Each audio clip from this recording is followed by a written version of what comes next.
Hey there, my name's Tony, and thanks for joining I Think I'm Gonna Uke. Have you ever wanted to take a song and make it sound more interesting? Well, in this video, I'll show you how to do just that.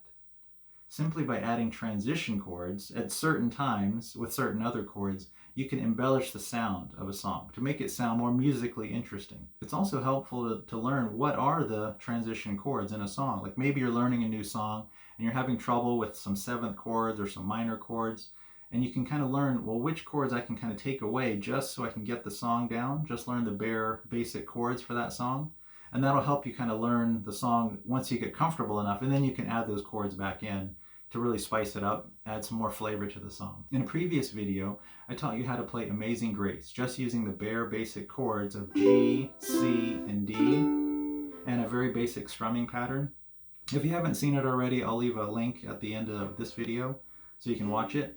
But just using those basic chords of G, C, and D, you can play through the song, okay? So we're gonna build on that as an example of adding some transition chords. So in this video, I wanna teach you a little bit more intermediate level of how to play Amazing Grace, but we're gonna insert some seventh chords and minor chords. And this is a good example of how to learn, or to learn how, really, when and where you can insert these chords. So let's start off with the bare bones. So let's start off with the bare bone basic chords of Amazing Grace, which are G, C, and D. Now you might see when I'm playing it, a lot of times I'll play a D this way, but I'm still holding the same strings as a D major here, okay? And we're gonna do a very simple strumming pattern of down, up, down, up, down, up, down. 1 and 2 and 3 and 4. 1 and 2 and 3 and 4. Amazing grace, how sweet the sound that saved a wretch like me. I once was lost, but now am found, was blind, but now I see. All right. Now, if you didn't know, most songs that are in the key of G, that start off in G, at the very end of the verse, sometimes you can add a G, C, G at the end if you want. All right, so let's add a couple new chords. So the first one I want to show you is a G7, which is your first finger on the first or the second string, first fret, your second finger, third string, second fret, and your third finger on the first string, second fret. There's your G7. Now you can insert a G7 anytime you're changing from a G major to a C major. Okay, so instead of just going from a G to a C, we're going to insert a G7. Like that, okay? Now it works most of the time whenever you're changing from a G to a C, as long as you have like one measure of space or timing, you can insert that G7. Another example of inserting a seventh chord is when you're changing from a C major to an F major. If you have a song like that where you're playing C and then you switch to an F, before you switch to that F, you can insert a C7, a C dominant 7. Okay? If you're curious of why that fits so well, it's whenever you're changing from one chord, a major chord, to the fourth note, or the fourth chord in that scale. So if I'm going from a C to an F, F is the fourth note, right? Because you have C, D, E, F.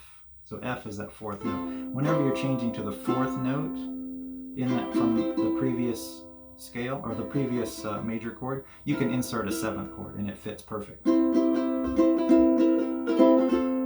And so the same thing with our G chord, we can insert a G7 right before the C, because the C is the fourth of that G, right? Because you have G, A, B, C. The C is the fourth. There you go. And there's your quick lesson. Now the next chord I want to introduce is the E minor chord. Hopefully you don't have any problem with this chord. I know some people do, but it just takes a little bit of practice to get it right.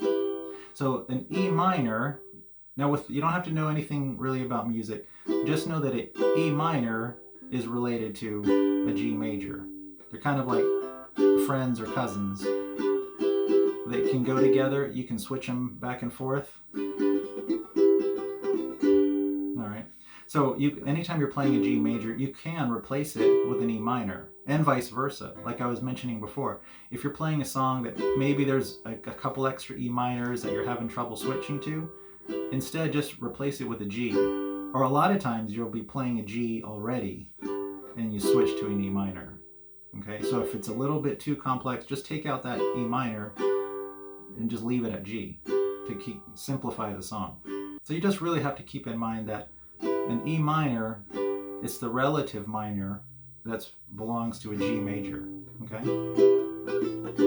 All right.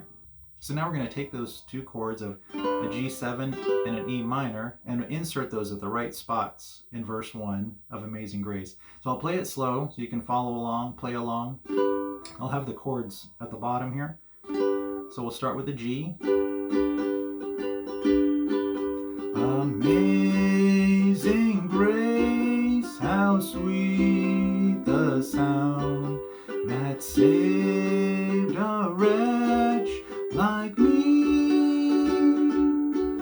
I once was lost, but now am found, was blind, but now I see.